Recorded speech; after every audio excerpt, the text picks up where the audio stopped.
Halo, selamat pagi para siswa. Selamat berjumpa kembali. Semoga kalian dalam keadaan sehat. Adakah yang tidak masuk hari ini? Masuk semua ya? Bagus. Kalian memang anak yang rajin. Nah, sebelum kalian melaksanakan pembelajaran pada hari ini, marilah kita awali dengan berdoa. Untuk kali ini, saya yang akan memimpin doanya. Marilah kita awali dengan berdoa, ambil sikap yang baik dan benar. Baik. Dalam nama Bapa dan Putra dan Roh Kudus. Amin. Bapa, puji dan syukur kami haturkan kepadamu, karena pada hari ini kami masih Engkau beri kesehatan, jiwa dan raga. Ya Bapa, sebentar lagi kami akan melaksanakan kegiatan pembelajaran. Kiranya Engkau selalu melindungi, menerangi, dan membimbing kami, sehingga pelajaran yang kami terima dapat berguna bagi kami. Doa yang kurang sempurna ini kami haturkan kepadamu dengan pengantaran Kristus Tuhan kami. Amin. Santo Fransiskus Asisi, doakanlah kami. Amin. Dalam nama Bapa dan Putra dan Roh Kudus. Amin. Sekarang, mari kita lanjutkan ke pembelajaran pada hari ini. Pembelajaran Bahasa Indonesia tentang pengembangan paragraf, bahasa paragraf dan koherensi alinea. Oke. Ketika membuat sebuah teks bahasa, kita tentu menyusunnya dalam bentuk sebuah paragraf atau alinea. Nah, namun seringkali seorang penulis alinea tidak mematuhi kaidah tata tulis yang benar. Misalnya dalam surat kabar. Nah, seringkali terdapat alinea yang hanya terdiri satu kalimat. Sebaliknya, ada buku-buku yang mengandung alinea yang sangat panjang, mungkin satu halaman penuh. Keduanya merupakan hal yang ekstrim. Melalui alinea-alinea, kita bisa membedakan di mana suatu tema itu dimulai dan berakhir. Sekarang terdapat dua tujuan instruksional, yaitu tujuan instruksional umum dan tujuan instruksional khusus. Kita bahas tujuan instruksional umum terlebih dahulu ya. Baik, tujuan instruksional umum yaitu memahami materi pembentukan alinea. Mahasiswa memiliki kemampuan yang memadai dalam berbahasa Indonesia, baik dalam lisan maupun dalam tulisan. Nah, sedangkan tujuan instruksional secara khusus yaitu setelah mempelajari materi ini, kita dapat yang pertama, menjelaskan syarat-syarat pembentukan alinea. Yang kedua, menyusun alinea atau paragraf dengan baik sesuai dengan kaidah penggunaan bahasa Indonesia yang benar.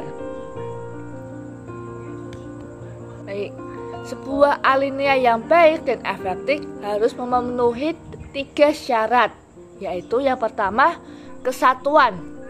Yang dimaksud dengan kesatuan dalam alinea adalah bahwa semua kalimat yang membina alinea itu secara bersama-sama menyatakan suatu hal, suatu tema tertentu. Yang kedua, koherensi. Yang dimaksud dengan koherensi adalah kekompakan hubungan antara sebuah kalimat dengan kalimat yang lain yang membentuk sebuah alinea. Yang ketiga, perkembangan alinea. Nah, perkembangan alinea adalah penyusunan atau perincian gagasan yang membina alinea itu. Karena ketika memiliki ciri-ciri yang khusus, maka masing-masing akan diuraikan secara terperinci dalam bagian-bagian di bawah ini. Kalimat utama atau kalimat pokok adalah sarana gagasan yang dikembangkan dalam alinea itu perkembangan alinea itu bisa mendahului penampilan sebuah gagasan utama, tergantung dari metode pengembangan alinea itu. Nah, ada 4 cara yang dapat digunakan dalam menempatkan gagasan pokok sebuah alinea tersebut. Yang pertama, menempatkan gagasan pokok pada awal alinea. Maksudnya, alinea yang gagasan pokoknya ada di awal disebut alinea deduktif. Yang kedua, menempatkan gagasan pokok di akhir alinea, sehingga merupakan kesimpulan dari isi alinea tersebut. Alinea yang semacam ini disebut alinea induktif. Kalimat-kalimat yang diletakkan sebuah gagasan pokok merupakan sebuah rincian. Yang ketiga yaitu menempatkan gagasan pokok pada awal, kemudian diulangi lagi pada akhir alinea. Yang semacam ini disebut alinea deduktif induktif. Kalimat rincian atau kalimat penjelasan ada pada awal dan akhir alinea. Yang keempat, menempatkan gagasan pokok pada seluruh bagian alinea. Jadi, kalimat-kalimat yang terdapat pada alinea tersebut seluruhnya merupakan satu gagasan pokok. Nah, alinea semacam itu disebut alinea deskriptif naratif. Mengapa demikian? Karena pada umumnya terdapat pada karangan yang bersifat deskriptif naratif. Nah, sekarang kita lanjutkan ke koherensi alinea. Paragraf yang harus dipenuhi oleh sebuah alinea adalah sebuah alinea itu harus mengandung koherensi atau kepaduan yang baik. Kepaduan yang baik itu terjadi apabila hubungan timbal balik antara kalimat-kalimat yang membina alinea itu baik, wajar, dan mudah dipahami tanpa adanya kesulitan.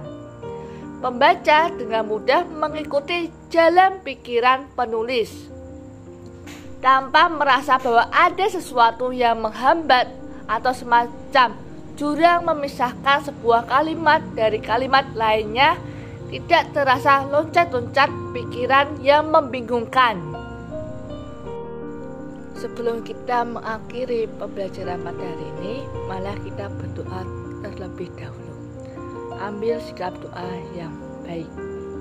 Dalam nama Bapa dan Putra dan Roh Kudus. Amin. Kembali kasih kami bersyukur kepadamu Tuhan, karena pembelajaran pada hari ini berjalan dengan lancar sesuai dengan rencana-Mu.